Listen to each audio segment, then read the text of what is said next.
Welcome to Conscious Teaching's YouTube channel. I'm Grace Dearborn, Director of Conscious Teaching, and in this video we're going to be talking about making changes in the classroom. We'll talk about the when to do that, when to make changes, how to make those changes, and what to focus on first when making changes. So in the world of when to make changes, the short answer is whenever it feels necessary. There's really no wrong time to make changes in the classroom.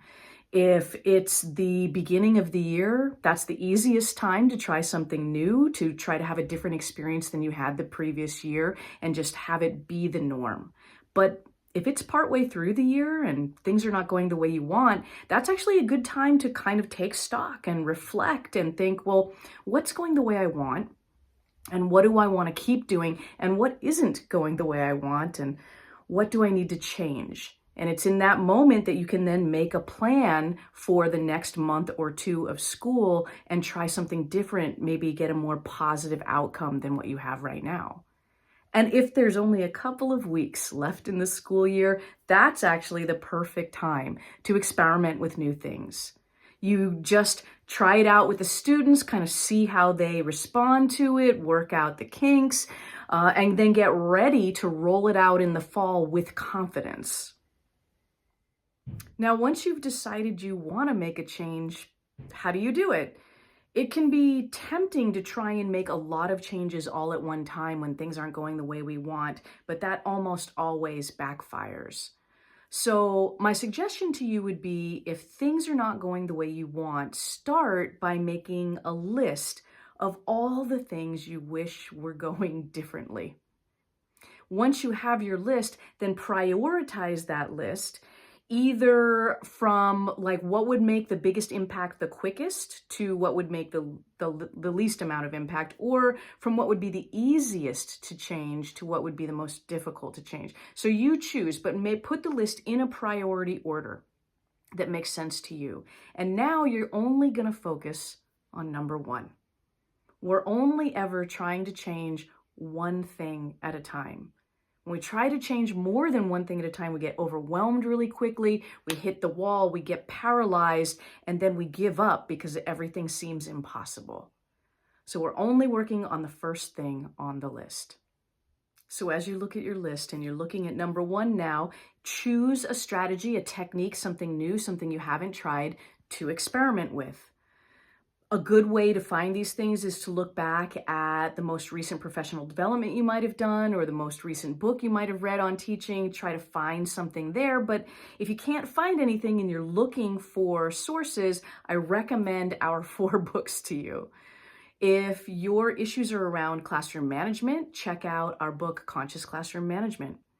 If it's around instruction, getting attention, getting engagement and participation, check out our book, The Rules of Engagement.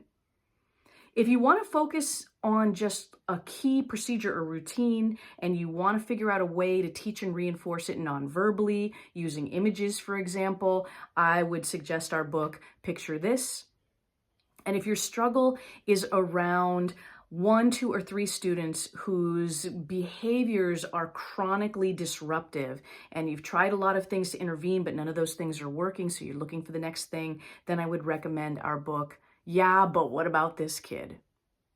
All 4 of our books are packed with practical, take and use, implement right away techniques and strategies for teachers at any grade level. It is very technique heavy and theory light, our books, and you will definitely find something there that you haven't tried already that you can experiment with if you're struggling in any particular area.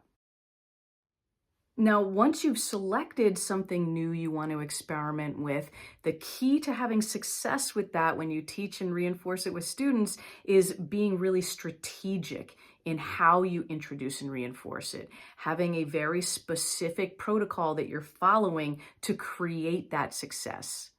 We have a nearly foolproof method for that. We call it the 8x8. It has 8 steps. Introduce, explain, and model the new expectation. Check for student understanding. Practice whatever this new thing is with students. Take them through the process, how to respond, how to act. Debrief the practice with the class, modify and reteach as necessary if they didn't quite get it. Explain the consequences for individuals who do not cooperate during the practice and then practice a second time. Follow through with consequences for the individuals who needed them, and then use and reinforce that new expectation consistently for 8 school days.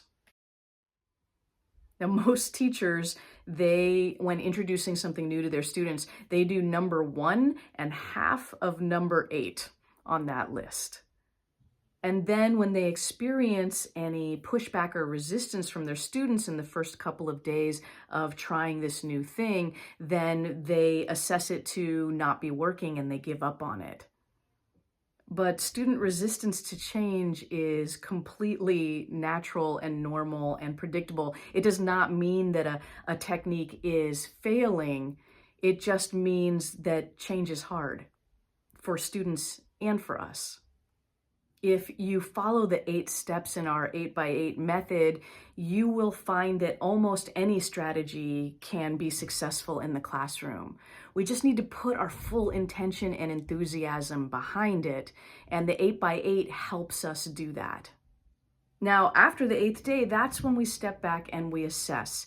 Has this new technique been successful? If it has, great, then you cross it off your list. Number 2 on your list becomes number 1, and now you start focusing on making that change. So we're always only making one change at a time, and it's always number 1 on our list, our prioritized list of the things we wish were going differently in our class. If, though, after 8 days you assess that the technique has not been successful, that's fine too. Then you drop it, you choose a different new idea or technique, and you try that for 8 days to see if it'll work better. All right, that's a wrap for this video. If you're looking for more resources and more information about making changes in the classroom, check out chapter 15 in our book, Conscious Classroom Management. It wrote a whole chapter about making changes in the classroom. And you can also find the 8x8 model and lots of examples of how to apply that in our book, The Rules of Engagement. Thanks for watching. I'm Grace Dearborn. Until next time, have fun and stay safe out there.